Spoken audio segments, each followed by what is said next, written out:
बिस्मिल्लाहिर्रहमानिर्रहीम। आज मैं एक नए टॉपिक के साथ, नए सब्जेक्ट के साथ आई हूँ। कौन सा सब्जेक्ट है? Manual therapy. कौन सी बुक है? क्लेटन बोन की बुक वॉल्यूम 2 से मैं आपको बुक दिखा देती हूँ कि कौन सी बुक है, ताकि आपको पता हो कि हम इस बुक से स्टार्ट किया है। तो ये बुक है हमारी मैनुअल मोबिलाइजेशन ऑफ जॉइंट। इसकी हम लोग सारे चैप्टर्स इंशाल्लाह, जितने भी चैप्टर्स हैं उनको कवर करेंगे। इसको हम लोग इंशाल्लाह, आज हम पहला चैप्टर पढ़ने वाले हैं। पहला चैप्टर हमारे पास क्या है? Spinal movement. स्पाइनल मूवमेंट क्या होती है? स्पाइनल मूवमेंट क्या होती है? मूवमेंट ऑफ स्पाइन, हमारी वर्टिब्रा की मूवमेंट, पूरी हमारी वर्टिब्रा की मूवमेंट कैसे है।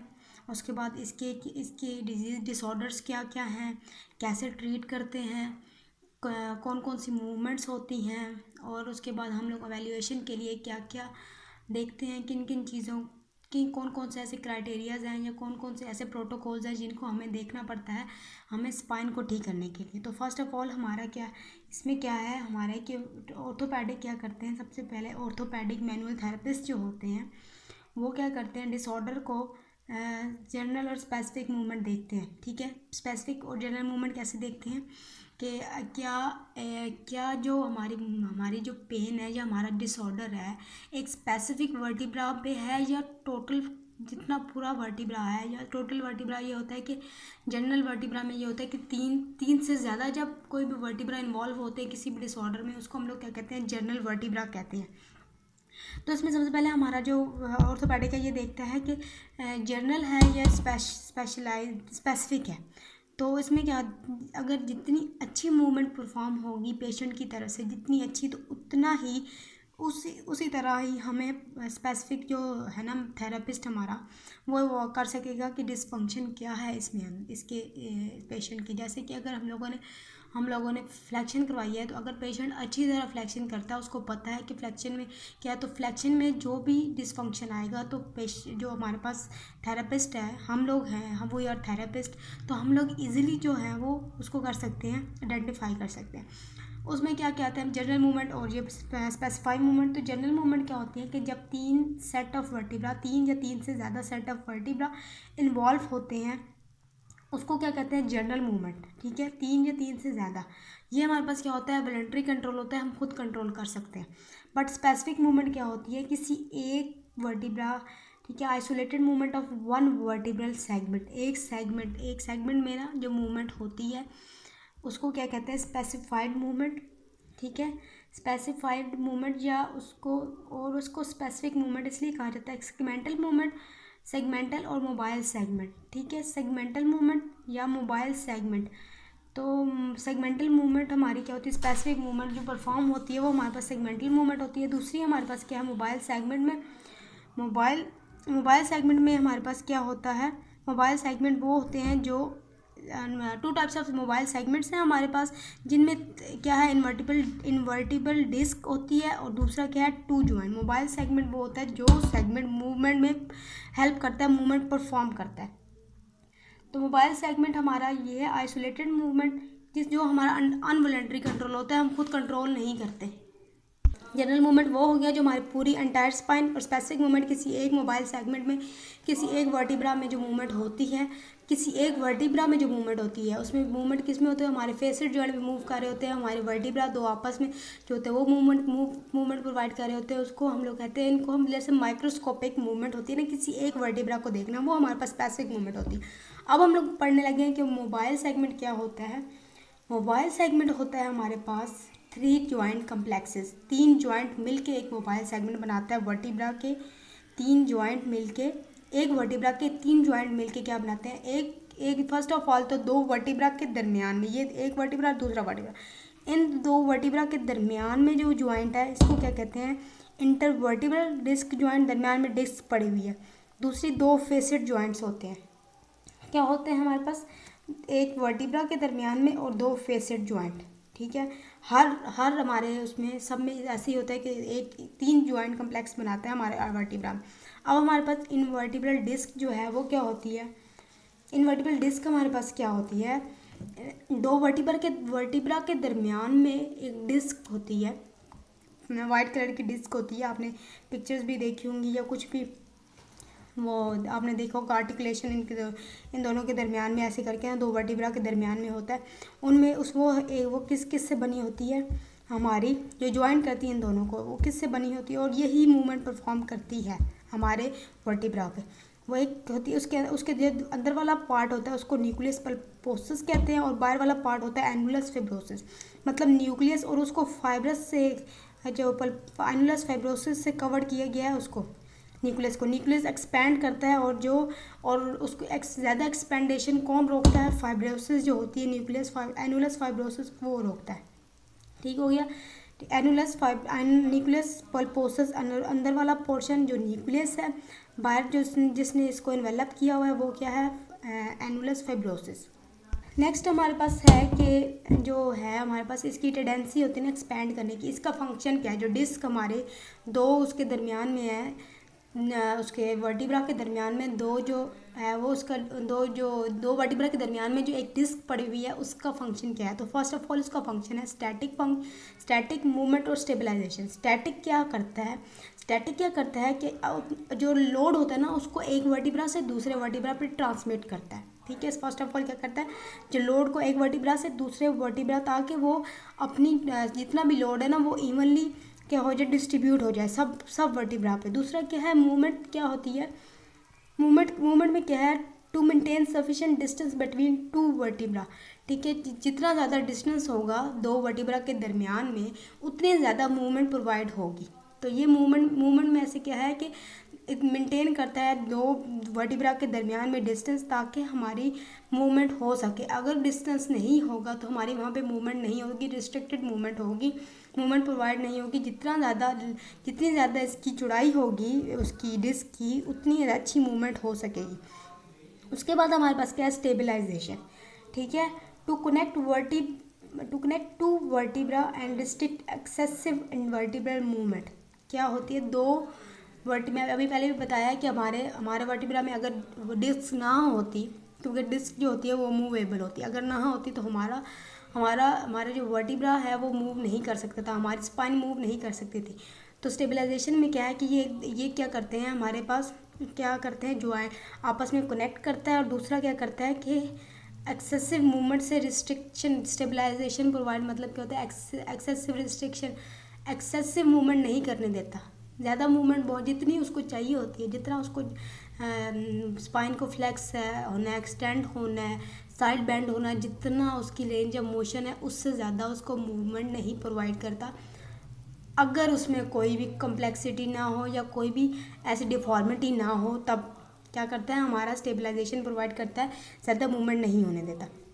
उसके बाद अगर नॉर्मल डिस्क है हमारी, अगर एक पेशेंट है, हेल्दी पेशेंट है, सबसे पहले ये चीज़ पहले ना ये जो हमारी फर्स्ट ऑफ ऑल कैपेसिटी क्या होती है, हमारी डिस्क की कैपेसिटी क्या होती है कि वो लोड को कम करता है। लोड को कम कैसे करता है, एक वर्टिब्रा से दूसरी वर्टिब्रा के ऊपर उसको डिस्ट्रीब्यूट कर देने से। ठीक है, एक वर्टिब्रा से दूसरे वर्टिब्रा पे डिस्ट्रीब्यूट कर देता है। उसमें दो किस्म के लोड होते हैं, static load and hard load. Static load क्या करता है, पार्शली जो है ना अपना जो काम करता है ना वो डिस्क पे ना अपना जितना लोड हम डालते हैं ना वो डिस्क के ऊपर ही रहता है। ठीक है, पार्शली डिस्क पे। बट जो हार्ड लोड क्या होता है, वो क्या करता है, कुछ इम्पल्सेस बोन के ऊपर भी, जो हमारे वर्टिब्रा है उसके ऊपर भी कुछ क्या कहता है कैपेसिटी होती है डिस्क में कि लोड को कम करता है, लोड हमें कम फील हो ताकि कैपेसिटी होती है इसके अंदर। तो जो सॉफ्ट लोड होता है वो सिर्फ और सिर्फ क्या होता है, डिस्क के ऊपर रहता है। और हार्ड लोड जो होता है वो क्या करता है, वो बोन के ऊपर कर देता है, ट्रांसफ़र कर देता है। तो ये क्या है, कैपेसिटी ऑफ अ डिस्क। उसके बाद हमारे पास डिस्क, अगर हमारे पास डिस्क नॉर्मल है और अगर हमारे पास डिस्क टॉर्न है या कोई भी डिफॉर्मिटी है तो क्या होता है, नॉर्मल डिस्क में हमारे पास क्या होता है कि नॉर्मल डिस्क जो होती है हमारे पास ईजिली, जिसमें एनुलस जो होता है, वेट ये देखिए, नॉर्मल डिस्क हमारी क्या है, ये न्यूक्लियस पल्पोसस है और ये फिब्रोसिस है।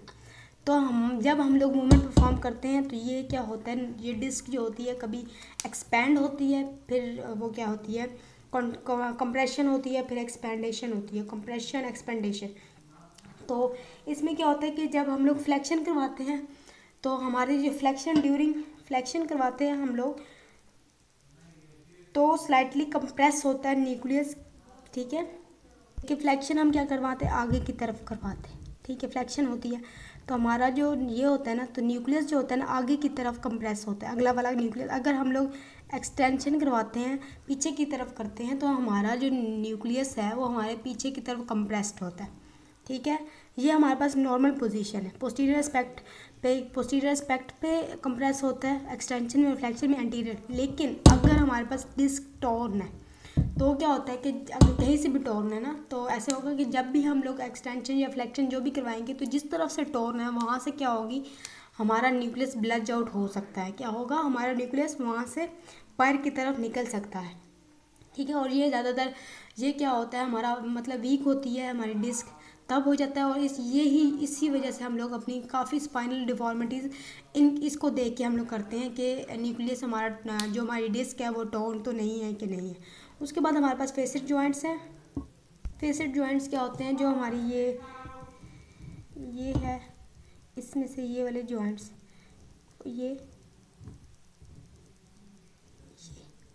ये जो आपस में मिलती हैं ना, इनको हम लोग कहते हैं फेसेट जॉइंट्स कहते हैं, ठीक है। ये भी मूवमेंट प्रोवाइड करती हैं। ये जो होती है synovial intervertebral joint, synovial intervertebral joint होती है। साइनोवियल वर्टिब्रा के दरमियान में जो हमारे पास है वो होती है, फेसेट जॉइंट्स होती है। और उसके बाद क्या है हमारे पास, ये क्या करती है, मूवमेंट प्रोवाइड करती है, मोबाइल सेगमेंट को मूवमेंट प्रोवाइड करती है। और ये क्या करती है, लिमिट करती है रेंज ऑफ मोशन को। Okay, that's all of the passive joint. Next हमारा जो टॉपिक है वो हमारे पास है स्पाइनल रेंज ऑफ मोशन। ये क्या था, हम लोग पढ़ा था हम लोगों ने कि इन मोबाइल सेगमेंट में कौन कौन से पार्ट्स होते हैं, उनके क्या क्या हैं उसमें, और उसकी प्रॉपर्टीज़ क्या हैं, फंक्शन क्या हैं, ये सब कुछ पढ़ा है।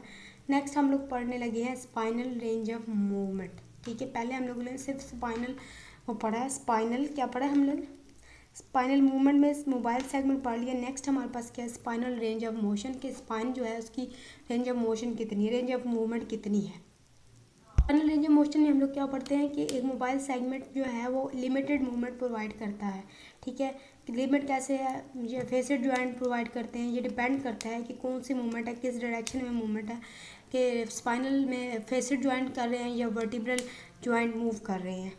तो जितनी ज़्यादा हमारे पास डिस्क के डायमीटर होगा उतनी ज़्यादा मूवमेंट वहाँ पे होगी। उसके बाद क्या होता है कि जब ये डिपेंड करता है कि पर्सन की एज कितनी है, उस पर डिपेंड करता है। जितनी ज़्यादा एज होगी उतनी ही वहाँ पे क्या डिफ़ॉर्मिटी ज़्यादा होंगी, वहाँ पे डिस्क की वो डिस्क क्या कहते हैं हम लोग, डायमीटर कम होगा या डिस्क लेंथ कम होगी, जिसकी वजह से वहाँ पे जो फ्लेक्शन होगी वो कम होगी। नॉर्मली क्या होती है हमारे पास फ्लेक्शन में, क्या होता है कि हमारे पास क्या होता है कि ये जो ये है थोरेसिक और ये दोनों फ्लैटेंड होते हैं। थोरेसिक काइफोसिस इंक्रीज होती है, और लंबर और सर्वाइकल और लंबर ये दोनों क्या होते हैं, फ्लैटेंड होते हैं। ये फ्लेक्शन में। एक्सटेंशन में क्या होता है, दोनों कर्व्ड जो दोनों तरफ से ना, ये वाली इधर से भी फ्लैटेंड जो कर्व्ड होते हैं दोनों, बाकी रोड लाइक होती है।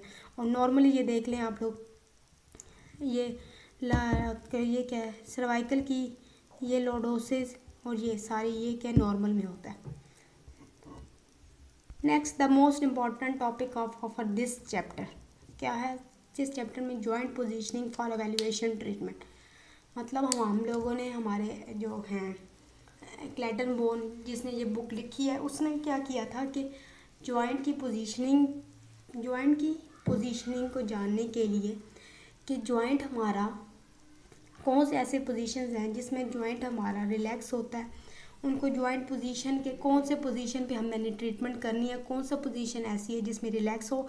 उसने ऐसे किए इस तरीके से ना, उसको ना इनको ना क्या किया 3 में डिवाइड कर दिया, जिसमें ना इजीली मैं पेशेंट क्या क्या वो क्या है कि थेरेपिस्ट इजीली ये जान सके, ये उसको ये पता चल जाए कि हाँ इस पेशेंट में क्या डिफॉर्मिटी है, कहाँ पे मैंने ट्रीटमेंट करना है, कौन सा प्रोटोकॉल यूज़ करना है, कहाँ से ट्रीटमेंट स्टार्ट करना है, कहाँ पे एंड करना है, ये सारा इसमें क्या है जॉइंट पोजीशन से। तो इसमें 3 में कन्वर्ट कर दिया। इसमें क्या किया, 3 डायमेंशनल पोजीशन, मतलब flexion, frontal plane, sagittal plane और तीनों प्लेन्स में हम लोगों ने पोजीशन को देखना है। तो फर्स्ट ऑफ ऑल हमारे पास इसमें क्या है, रेस्टिंग पोजीशन, फिर actual resting position and non resting position.